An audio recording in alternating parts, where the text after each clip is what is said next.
Hello दोस्तों, छेल्ला video लेक्चरनी अंदर द्रव्यमान केन्द्रनी वात करेली।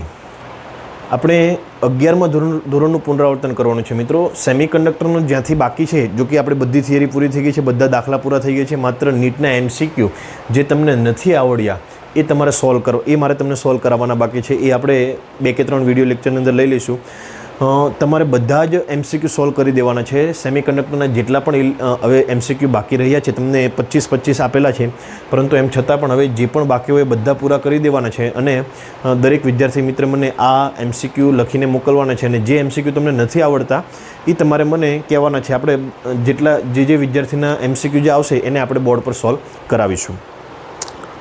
અને હવે 12મા ધોરણનું આપણે મોસ્ટ ઓફ લગભગ 70% સિલેબસ પૂરો થવા આવ્યો છે। તો હવે આપણે કોઈ નવું ચેપ્ટર શરૂ કરવાને બદલે 11મા ધોરણનું સંપૂર્ણ નીટનું તમને પુનરાવર્તન કરાવવાનું છે। જો કે આપણે દ્રવ્યમાન કેન્દ્રથી શરૂઆત કરી દીધી છે, એમ છતાં તમને માહિતી માટે કહી દઉં કે હું બધા જ ચેપ્ટરનું 11મા ધોરણના બધા જ ચેપ્ટરનું પુનરાવર્તન કરાવવાનું છે। આપણે શરૂઆત કરીએ દ્રવ્યમાન કેન્દ્રથી। આજે ચાક ગતિથી શરૂઆત કરીએ। સૌપ્રથમ ચાક ગતિ એટલે શું? ચાક ગતિ એટલે એક જાતની વર્તુળમય ગતિ, પરંતુ કોઈ એક પદાર્થના બધા જ કણો વર્તુળમય ગતિ કરતા હોય, કોઈ પદાર્થના બધા જ કણો વર્તુળમય ગતિ કરતા હોય, અને આ બધા જ કણોના કેન્દ્ર, બધા જ કણોના વર્તુળમય માર્ગનું કેન્દ્ર જો કોઈ એક અક્ષ સ્વરૂપે લઈ શકાય તો એવી ગતિને ચાક ગતિ કહેવાય। એમાં સૌપ્રથમ આવતું હતું કોણીય સ્થાનાંતર। કોણીય સ્થાનાંતર, રેખીય સ્થાનાંતર એટલે તમને ખબર કે પદાર્થ પોતાનું સ્થાન બદલે એક સ્થાનેથી બીજી જગ્યાએ જાય તો એને સ્થાનાંતર કહેવાય। પરંતુ કોણીય સ્થાનાંતર એટલે શું? તો કે જ્યારે કોઈ પદાર્થ વર્તુળમય ગતિ કરે ત્યારે, જ્યારે કોઈ પદાર્થ વર્તુળમય ગતિ કરે ત્યારે રેખીય સ્થાનાંતરની સાથે છે। દાખલા તરીકે શરૂઆતમાં પદાર્થ અહીંયા હશે, ત્યાર પછી પદાર્થ અહીંયા પહોંચી જશે, આ વર્તુળનું કેન્દ્ર છે, તો આ જે ખૂણો બને છે એ ખૂણાને કોણીય સ્થાનાંતર કહેવામાં આવે છે, અને એને થીટા વડે દર્શાવવામાં આવે છે। શાના વડે દર્શાવવામાં આવે છે? થીટા વડે। અને એનું સૂત્ર છે થીટા બરાબર ચાપ ભાગ્યા ત્રિજ્યા। જો આની ત્રિજ્યા r હોય, જો આની ત્રિજ્યા હોય, આ ચાપની લંબાઈ સ્મોલ s હોય, તો થીટા બરાબર શું થશે? s/r।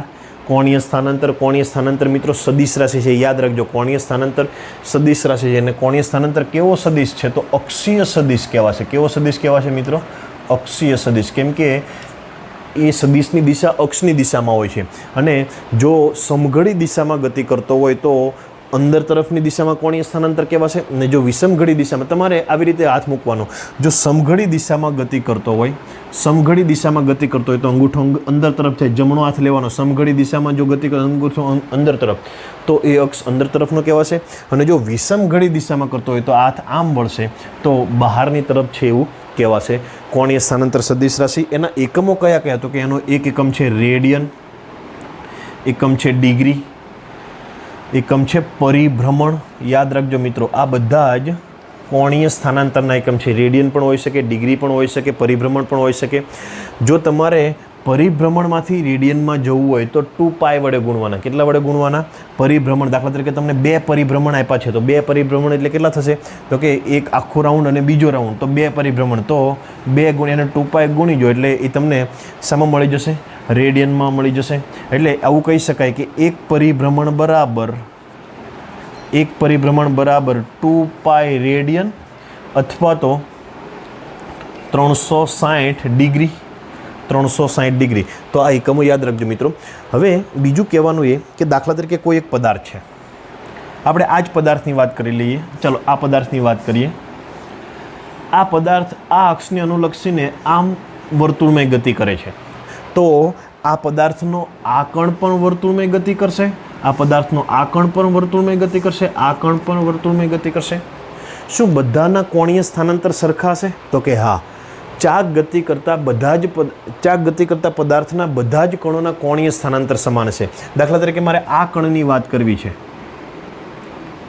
આ કણની વાત કરવી છે, તો એ કણનું જો કોણીય સ્થાનાંતર આટલું થતું હોય, આટલા ખૂણાનું થતું હોય, તો આ કણનું કોણીય સ્થાનાંતર પણ એટલું જ થતું હોય એ સમયગાળા દરમિયાન। બરાબર યાદ રાખજો મિત્રો। ટૂંકમાં કોણીય સ્થાનાંતર કેવું રહેશે? સમાન રહેશે. એ તમે અહીંયા લો, અહીંયા લ્યો, અહીંયા લ્યો, એ બધાનું કોણીય સ્થાનાંતર કેવું રહેશે? સમાન. પણ રેખીય સ્થાનાંતર અલગ અલગ થશે. ખૂણો દાખલા તરીકે ટી સમયમાં આ રેખા પરના બધા જ કણો અહીંયા આવી જશે, તો આ ખૂણો જેટલો થાય એટલો જ ખૂણો આ થાય, એટલો જ ખૂણો આ થશે, ખૂણો સમાન થશે. પરંતુ રેખીય સ્થાનાંતર જેમ ત્રિજ્યા વધશે એમ વધશે. દાખલા તરીકે ત્રિજ્યા નાની હશે તો રેખીય સ્થાનાંતર આટલું.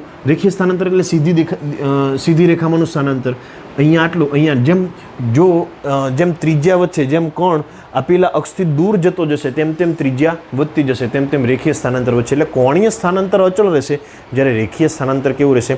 બદલાતું રહેશે. તો મિત્રો આ સૌપ્રથમ રાશિ હતી કોણીય સ્થાનાંતર, જેને શાના વડે દર્શાવવામાં આવે છે? થીટા વડે દર્શાવવામાં આવે છે. કેવી રાશિ છે? સદિશ રાશિ છે. કેવો સદિશ છે? અક્ષીય સદિશ છે. સમઘડી દિશામાં જો ગતિ કરે, સમઘડી દિશામાં ગતિ કરે તો અંદરની તરફ, જો વિષમઘડી દિશામાં ગતિ કરે તો બહારની તરફ. ત્યાર પછીની ચાક ગતિની રાશિ હતી કોણીય વેગ. કોણીય સ્થાનાંતર પછી રાશિ હતી કોણીય વેગ. કોણીય વેગ જેને ઓમેગા વડે દર્શાવવામાં આવે છે, એ પણ સદિશ રાશિ છે. થીટાની પણ માથે પણ સદિશ તમે દર્શાવી શકાય. ચાલો, કોણીય વેગ એટલે શું? તો કે કોઈ વર્તુળમાં ગતિ કરતા, દાખલા તરીકે T1 સમયે કણ અહીંયા હશે અને T2 સમયે કણ અહીંયા પહોંચી જાય છે, તો એનું કોણીય સ્થાનાંતર કેટલું થયું? થીટા. તો એકમ સમયમાં થતાં કોણીય સ્થાનાંતરને શું કહેવામાં આવે છે? કોણીય વેગ. તો ઓમેગા બરાબર શું કહેવાશે? કોણીય સ્થાનાંતર કેટલું થશે? દાખલા તરીકે અહીંયા આપણે આવું કહી શકીએ, અથવા તો ડાયરેક્ટ જ લઈ શકીએ, delta theta by delta T. T1 થી T2 સમયગાળા દરમિયાન, એટલે ડેલ્ટા ટી પહેલાં 0 ખૂણો હતો, હવે થીટા જેટલો, ડેલ્ટા થીટા બરાબર થીટા લઈ શકાય. જો ડેલ્ટા ટી ખૂબ જ નાનો હશે, ડેલ્ટા ટી ખૂબ જ નાનો હશે, અહીંયા સદિશ સ્વરૂપે લખી શકાય, તો ઓમેગા ઇઝ ઇક્વલ ટુ શું થશે? D theta by D T. એકદમ સૂક્ષ્મ તમે વેગ એનો લઈ શકો. Omega is equal to D theta by D T. ચાલો, આનો એકમ શું થશે? થીટાનો રેડિયન, સમયનો સેકન્ડ, રેડિયન પ્રતિ સેકન્ડ. ત્યાર પછી બીજું આવશે ડિગ્રી પ્રતિ સેકન્ડ, ત્યાર પછી આવશે પરિભ્રમણ પ્રતિ સેકન્ડ. જે ટૂંકમાં થીટાના જેટલા હતા, કોણીય સ્થાનાંતરના જેટલા હતા, એને બધાને પ્રતિ સેકન્ડ તમારે લગાડી દેવાનું. તો આ થયો મિત્રો કોણીય વેગ. ત્યાર પછી કોણીય વેગ અને રેખીય વેગ વચ્ચેનો સંબંધ શું છે? કોણીય વેગ અને રેખીય વેગ વચ્ચેનો, તો મિત્ર યાદ રાખજો, v ઇઝ ઇક્વલ ટુ રેખીય વેગ, v is equal to omega cross R. v is equal to omega cross R. v એટલે કયો વેગ થશે? આ સૂત્ર તમારે યાદ રાખવાનું છે. રેખીય વેગ થશે, રેખીય વેગ. ઓમેગા એ કયો વેગ થશે? કોણીય વેગ. અને આર એટલે શું થશે? ત્રિજ્યા. ચાલો, તો આપણને ખબર છે કે જ્યારે પણ ક્રોસ ગુણાકાર હોય, જ્યારે પણ આ ઓમેગા કેવી રાશિ છે?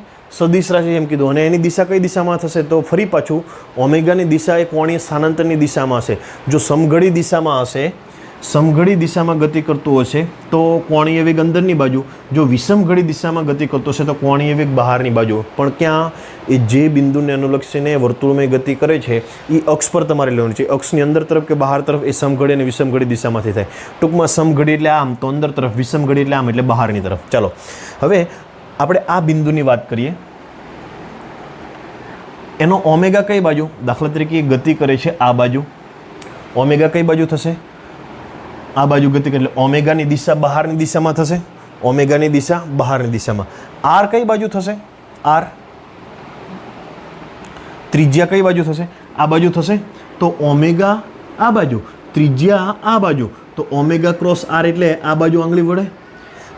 અને તમારે પહેલાંથી બીજી બાજુ આંગળી વાળવાની, પહેલાંથી બીજી બાજુ આંગળી વાળવાની એટલે તમને સામાન્ય રાશિ મળે. ઓમેગાની દિશા તમારી આવતી દિશામાં, ત્રિજ્યા આ દિશામાં, તો ઓમેગા ક્રોસ આર એટલે આ બિંદુએ રેખીય વેગ કઈ બાજુ થશે? ઉપરની બાજુ થશે. અને આપણને ખબર છે રેખીય વેગ હંમેશા સ્પર્શકની દિશામાં હોય. તો v is equal to omega cross R. મિત્રો યાદ રાખજો. ત્યાર પછી આપણે નેક્સ્ટ રાશિ છે કોણીય પ્રવેગ. કોણીય પ્રવેગ. બીજું કહેવાનું એ કે બધા જ કણોનો કોણીય સ્થાનાંતર સમાન હશે તો કોણીય વેગ પણ કેવો હશે? આપણે કીધું એમ કે ચાક ગતિ દરમિયાન કોણીય સ્થાનાંતર કેવો હશે? સમાન હશે. તો કોણીય વેગ પણ કેવો હશે? સમાન હશે. કોણીય વેગ સમાન હશે, પરંતુ રેખીય વેગ, તો કે રેખીય વેગ જો આ અંતર બદલશે તો બદલશે. જો તમે કણ અહીંયા લેશો તો આર નાનું થશે, તો એનો રેખીય વેગ નાનો થશે. જો કણ તમે અહીંયા લેશો, અહીંયા જોતાં જ ખબર પડી જાય કે ટી સમયમાં આ આટલું અંતર કાપે, આ આટલું અંતર કાપે, આ આટલું અંતર કાપે. તો જેમ જેમ આર મોટું હશે તેમ તેમ રેખીય વેગ કેવો હશે? વધારે છે. ત્યાર પછી કોણીય પ્રવેગ. કોણીય પ્રવેગ એને આલ્ફા વડે દર્શાવાય. એકમ સમયમાં થતા કોણીય વેગના ફેરફારને કોણીય પ્રવેગ કહેવામાં આવે છે. કોણીય વેગનો ફેરફાર એટલે ડેલ્ટા ઓમેગા અને એકમ સમય એટલે ડેલ્ટા ટી. દાખલા તરીકે T1 સમયે ઓમેગા 1 હોય, T2 સમયે ઓમેગા 2 હોય, તો delta T delta omega by delta T કહી શકાય. અને સદિશ રાશિ છે અને કઈ દિશામાં છે? તો ઓમેગાની દિશામાં જ લેવામાં આવે છે. યાદ રાખજો, કઈ દિશામાં? ઓમેગા કઈ દિશામાં? થીટાની દિશામાં. થીટા કઈ દિશામાં? તો કે સમઘડી વિષમઘડી દિશામાં. થીટાની દિશા એ જ ઓમેગાની દિશા, ઓમેગાની દિશા એ જ આલ્ફાની દિશા. કોણીય પ્રવેગને શાના વડે દર્શાવવામાં? આલ્ફા. એકમ શું થશે? તો મિત્રો અહીંયા આપણે થોડુંક સાદુરૂપ આપી શકીએ. અને જો limit delta T tense two 0 હોય તો આલ્ફા બરાબર શું લખી શકાય? ડી ઓમેગા બાય ડીટી લખી શકાય. ઓમેગા બરાબર શું લખી શકાય? D by D T, D theta by D T લખી શકાય. તો ઇનડાયરેક્ટલી આવું લખી શકાય, D square theta by D T square. તો ટૂંકમાં આપણે આવું બધું રેખીય માટે કરતા હતા. વેગ બરાબર અંતર ભાગ્યા સમય, પ્રવેગ બરાબર વેગ ભાગ્યા સમય, તો પ્રવેગ બરાબર અંતરના વર્ગ ભાગ્યા સમયનો વર્ગ એવું આપણે કરતા હતા. તો આ થયું મિત્રો કોણીય પ્રવેગ અને કોણીય વેગ. હવે આ સૂત્રનો ઉપયોગ કરીને મિત્રો MCQ પૂછાઈ શકે. અહીંયા બે જાતના વર્તુળમાં ગતિ કરતા હોય તો બે જાતના પ્રવેગ હશે. એક તો જો આ એક સમાન સમયમાં સમાન વેગ હશે, વેગ સમાન હશે, તો શું એને પ્રવેગ હશે? તો કે હા, વર્તુળમાં ગતિ કરતો હોય તો એને પ્રવેગ હોય ને હોય જ. બે જાતના પ્રવેગ આવે, એક સ્પર્શીય પ્રવેગ અને કોણીય પ્રવેગ. એ કઈ બલા છે? આ સૂત્રને ઉઠાવીને આપણે એની વાત કરવાની છે. V = ઓમેગા ક્રોસ આરની. એક વસ્તુ યાદ રાખજો કે વર્તુળમાં ગતિ કરતો પદાર્થ હોય તો એને પ્રવેગ હોય ને હોય. ભલે એણે એક રાઉન્ડ પૂરું કરવા માટે 2 સેકન્ડ લાગતી હોય, દરેક રાઉન્ડ પૂરું કરતાં 2 સેકન્ડ લાગતી હોય. એક રાઉન્ડ પૂરું કર્યું 2 સેકન્ડ, પાછું રાઉન્ડ પૂરું કર્યું 2 સેકન્ડ, પાછું રાઉન્ડ પૂરું કર્યું 2 સેકન્ડ, ભલે એને 2 સેકન્ડ લાગતી હોય, પરંતુ વર્તુળમાં ગતિ કરતો હોય તો એનો પ્રવેગ હોય ને હોય જ. હવે આપણે વાત ફરી પાછી એની જ આકૃતિ દોરીને વાત કરીએ.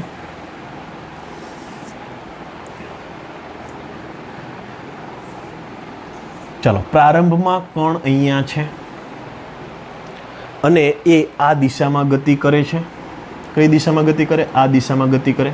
તો એનો થીટા કઈ બાજુ હશે? બહારની બાજુ. કોણીય વેગ કઈ બાજુ હશે? બહારની બાજુ. કોણીય પ્રવેગ કઈ બાજુ હશે? બહારની બાજુ. હવે આપણે ચેક કરીએ. સૂત્ર આપણી પાસે છે V = omega cross R. V = omega cross R. ચાલો, હવે આપણે પ્રવેગ મેળવવાનો છે. વર્તુળમય ગતિ માટે પ્રવેગનું સૂત્ર તારવવાનું છે. તો આનો વેગનું વિકલન કરીએ તો પ્રવેગ મળે. તો આવું થઈ શકે. dv/dt બરાબર d/dt ઓમેગા ક્રોસ આર. હવે જ્યારે બે ગુણાકાર હોય ને એનું વિકલન કરવાનું કે મિત્રો, તો તમારે હંમેશા એક સૂત્ર યાદ રાખવાનું. પહેલું અચળ બીજાનું વિકલન, બીજું અચળ પહેલાંનું વિકલન. ફરીથી કહું છું, પહેલું અચળ બીજાનું વિકલન, બીજું અચળ પહેલાંનું વિકલન. ચલો બોલીએ એ પ્રમાણે કરીએ. પહેલું અચળ એટલે ઓમેગા અચળ, બીજાનું વિકલન, તો બીજાનું વિકલન એટલે શું થશે? dr/dt વત્તા બીજું અચળ પહેલાંનું વિકલન, તો પહેલાંનું વિકલન કરીએ તો શું હશે? d ઓમેગા/dt અને બીજું કેવું રહેશે? અચળ. પહેલું અચળ બીજાનું વિકલન વત્તા બીજું અચળ પહેલાંનું વિકલન. ચલો અહીંયા વાત કરીએ. ઓમેગા dr/dt એટલે શું થશે? આ એટલે અંતર ભાગ્યા સમય, ત્રિજ્યા ભાગ્યા સમય એટલે વેગ થશે. એટલે ઓમેગા ક્રોસ શું થશે? V. બીજું d ઓમેગા/dt, હમણાં આપણે કરેલું d ઓમેગા/dt, તો એકમ સમયમાં વેગમાં થતો ફેરફાર થયો, કોણીય વેગમાં થતો ફેરફાર થયો, તો એ શું આવશે? Alpha cross R. તો dv/dt એટલે આ શું થશે? પરિણામી પ્રવેગનું સૂત્ર થયું. વર્તુળમય ગતિ માટે પ્રવેગનું આ જ સૂત્ર છે. હંમેશા યાદ રાખજો મિત્રો, વર્તુળમય ગતિ માટે પ્રવેગનું આ સૂત્ર થશે. ચાલો, હવે આ કયો પ્રવેગ કહેવાશે અને આ કયો પ્રવેગ કહેવાશે? તો આપણે વાત કરીએ ઓમેગા. ઓમેગા કઈ બાજુ થશે? આ બાજુ થશે, બહારની બાજુ. ઓમેગા બહારની બાજુ. V કઈ બાજુ થશે? ઉપરની બાજુ. V ઉપરની બાજુ, ઓમેગા બહારની બાજુ. તો આપણે કઈ બાજુ આંગળી ફેરવી પડે? તો કે ઓમેગા ક્રોસ V. ઓમેગા આ બાજુ, ઓમેગા આ બાજુ, V ઉપરની બાજુ, ઓમેગા આ બાજુ. વી ઉપરની બાજુ, તો આમ આંગળી ફરે તો એ પ્રવેગ કઈ બાજુ થયો? અંદરની બાજુ થયો. કઈ બાજુ થયો? અંદરની બાજુ. તો એ પ્રવેગને આપણે શું કહીશું? ઓમેગા ક્રોસ વી. તો એને ત્રિજ્યાવર્તી પ્રવેગ કહેવામાં આવે. કયો પ્રવેગ કહેવામાં આવે છે? ત્રિજ્યાવર્તી. એટલે એ આર વડે દર્શાવાય ને અહીંયા આપણે લખી દઈએ કે એ આર ત્રિજ્યાની દિશામાં જે પ્રવેગ છે એને શાના વડે દર્શાવાય? ઓમેગા ક્રોસ વી વડે. બીજું છે આલ્ફા ક્રોસ આર. આલ્ફા કઈ બાજુ હશે? તો કે જે બાજુ ઓમેગા છે એ બાજુ. તો આલ્ફા કઈ બાજુ? આ બાજુ. આલ્ફા આ બાજુ. આલ્ફા બહારની બાજુ. ત્રિજ્યા કઈ બાજુ? આ બાજુ. આલ્ફા આ બાજુ, ત્રિજ્યા આ બાજુ. આલ્ફા ક્રોસ આર પહેલાંથી બીજા તરફ જવાનું. આલ્ફા ક્રોસ આર એટલે આલ્ફા ક્રોસ આર એટલે કઈ બાજુ? ઉપરની બાજુ. તો એ પ્રવેગ કઈ બાજુ થશે? વેગની દિશામાં થશે. તો એને સ્પર્શીય પ્રવેગ કહેવાશે. એને એ ટી વડે એ ટેન્જન્ટ કહેવાશે. સ્પર્શીય પ્રવેગ કેટલો થશે? Alpha cross R. તો બે જાતના પ્રવેગ હશે. એક હશે સ્પર્શીય પ્રવેગ અને એક હશે ત્રિજ્યાવર્તી પ્રવેગ. હવે તમારે જો અહીંથી અહીંયા માટે જેટલો સમય લે એટલો જ અહીંથી અહીંયા માટે, એટલો જ અહીંથી અહીંયા આવે, એટલો જ અહીંથી અહીંયા આવે. તો આ દિશામાં કોઈ વેગમાં, કોણીય વેગમાં કોઈ વધારો ન થતો હોય, કોણીય વેગ એટલો ને એટલો રહેતો હોય, તો તમારો આ પ્રવેગ કેટલો થશે? સ્પર્શીય પ્રવેગ કેટલો થશે? 0 થશે. અને આ પ્રવેગ કેટલો થશે? તો કે એ ઓમેગા ક્રોસ વી જેટલો થશે. એટલે યાદ રાખજો, જો ઓમેગા અચળ રહેતો હોય એટલે કે આલ્ફાનું મૂલ્ય અચળ હોય, આલ્ફાનું મૂલ્ય શૂન્ય હોય, તો આલ્ફાનું મૂલ્ય શૂન્ય હોય તો શું કહેવાશે?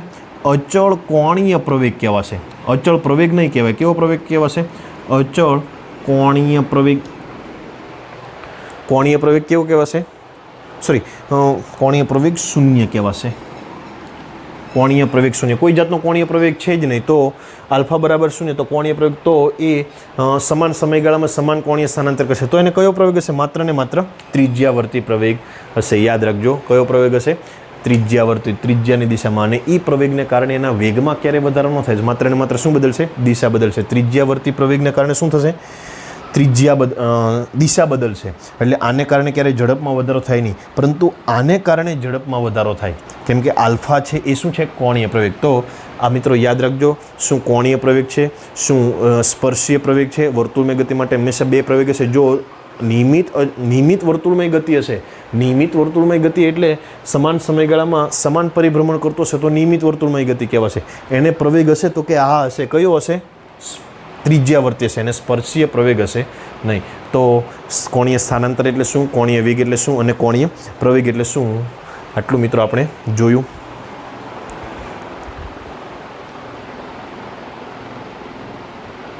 તો મિત્રો હવે આપણે રેખીય ગતિ અને ચાક ગતિની સરખામણી કરીએ. કઈ કઈ ગતિની? રેખીય ગતિ અને ચાક ગતિની. તો આ બાજુ રેખીય ગતિ રાખીએ, આ બાજુ ચાક ગતિ રાખીએ. રેખીય ગતિમાં સ્થાનાંતરને આપણે ડી વડે દર્શાવતા હતા. શાના વડે? સ્થાનાંતરને આપણે ડી વડે દર્શાવતા હતા. અહીંયા ચાક ગતિમાં શાના વડે દર્શાવીએ? ત્યાં કોણીય સ્થાનાંતર થીટા આવશે. અહીંયા આપણે વેગને, રેખીય વેગને વી વડે દર્શાવતા હતા. અહીંયા કોણીય વેગને ઓમેગા વડે દર્શાવીએ. અહીંયા આપણે પ્રવેગને એ વડે દર્શાવતા, ચાક ગતિમાં શાના વડે દર્શાવે છે? આલ્ફા વડે દર્શાવીશું મિત્રો. તો આ યાદ રાખજો. બીજું, જો વેગ અચળ હોય, વેગ અચળ હોય તો પ્રવેગ 0 હશે. આમાં આલ્ફા 0 હશે તો ઓમેગા કેવું રહેશે? અચળ રહેશે. આમાં એ 0 તો વેગ અચળ, આમાં આલ્ફા 0 તો ઓમેગા અચળ. એ આપણે કહેવાની જરૂર નથી. હવે બીજું એક હતું કે પ્રારંભમાં વેગ વી યુ હોય, પછી વેગ ટી સમયમાં યુમાંથી વી થઈ જતો હોય. અચળ કોણીય પ્રવેગ. હવે આપણે અચળ પ્રવેગની વાત કરીશું. આ જે પણ સૂત્રોની વાત કરશું એ કેવું હશે? અચળ પ્રવેગની. પ્રારંભમાં વેગ યુ હોય અને ટી સમય બાદ એનો વેગ વી થઈ જતો હોય, વેગમાં એક સરખો વધારો થતો હોય તો જ અચળ પ્રવેગ કહેવાશે. તો સ્થાનાંતર કેટલું થયું હશે? તો કે D is equal to U plus V by 2 into T. સરેરાશ લઈ લેવામાં મિત્રો. એવી જ રીતે આમાં થીટા કેટલું થયું હશે? તો કે પ્રારંભમાં ઓમેગા 1 હોય, પછી ટી સમયમાં ઓમેગા 2 થઈ જતું હોય. ઓમેગા 1 માંથી ઓમેગા 2 કેટલા સમયમાં? ટી સમયમાં. તો સરેરાશ તમે મેળવી લો અને સમય કરી જો તો તમને કોણીય સ્થાનાંતર મળી જશે. બીજું, અચળ કોણીય પ્રવેગ. આપણે અચળ રેખીય પ્રવેગના તમને સૂત્ર ખબર છે. સૌપ્રથમ D is equal two V0t plus 1/2 AT². D is equal two V0 શરૂઆતનો વેગ, ટી સમય એ એટલે પ્રવેગ. એવી જ રીતે આમાં થશે theta is equal to omega 0t plus 1/2 alpha T square. Omega 0 એટલે પ્રારંભનો વેગ, આલ્ફા એટલે કોણીય પ્રવેગ અને ટી સમયમાં.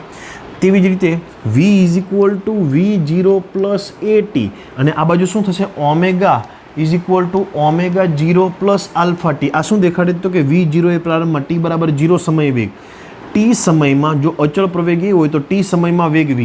એવી જ રીતે ઓમેગા 0 એ પ્રારંભમાં પ્રારંભમાં કોણીય વેગ અને ટી સમયમાં જો આલ્ફા અચળ કોણીય પ્રવેગ હોય તો ટી સમય કેટલો થઈ જશે ઓમેગા થઈ જશે.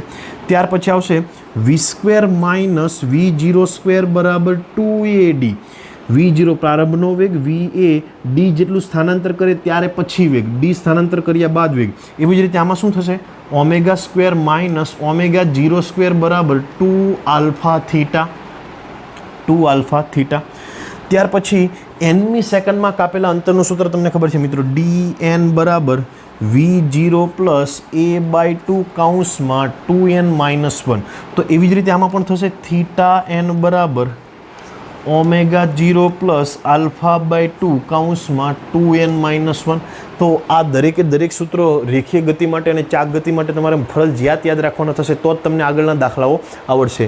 તો મિત્રો અહીંયા સુધી રાખીએ છીએ. તમને આની PDF તમને નીચેની લિંક પરથી મળી જશે. નીચેની લિંક પર ક્લિક કરશો એટલે આની PDF તમને મળી જશે. અને આ દરેક સૂત્રો તમારી નોટબુકમાં સારા અક્ષરે એ PDFની અંદરથી તમારી નોટબુક્સમાં ઉતારવાના છે. આ જે પણ તમને પુનરાવર્તન કરવાનું છે એની એક સરસ મજાની મિત્રો તમારે નોટબુક્સ બનાવવાની છે અને ફરજિયાત આ સૂત્રો તમારે લખવાના છે અને તૈયાર કરવાના છે. આ ઉપરાંત તમને આમનું પણ આખું ચેપ્ટર પૂરું થશે ત્યારે તમને આનું પણ એક મટીરિયલ પ્રોવાઈડ કરીશ. તમને એક PDF સ્વરૂપનું MCQ હશે, તમારે ફરજિયાત સોલ્વ કરીને મને ફરજિયાત મોકલવાના થશે. પરંતુ એ પહેલાં આપણે જ્યાં સુધી આનું રિવિઝન ચાલે છે એ પહેલાં તમારે સેમિકન્ડક્ટરના બધા જ MCQ મને લખીને મોકલવાના છે. આપણે સમયગાળો આપી દઈએ કે આવતીકાલે મને 1 થી 100 સુધીના કમ્પ્લીટ લખીને મોકલવાના છે. કાલે સાંજે જેના નહીં આવે એમને હું ફરજિયાત ફોન કરીશ. બરાબર યાદ રાખજો, સેમિકન્ડક્ટરના 1 થી 100 MCQ, ભલે મને 1 થી 25 મોકલા હોય, 25 થી 30 મોકલા હોય, કાલે મને 1 થી 100 MCQ ફરજિયાત લખીને દરેક બાળકોએ મોકલવાના છે. નહીં તો હું કાલે સાંજે ફોન કરી અને યાદ કરાવીશ. તો મિત્રો આજનો લેક્ચર આપણે અહીંયા સુધી રાખીએ છીએ. ધન્યવાદ.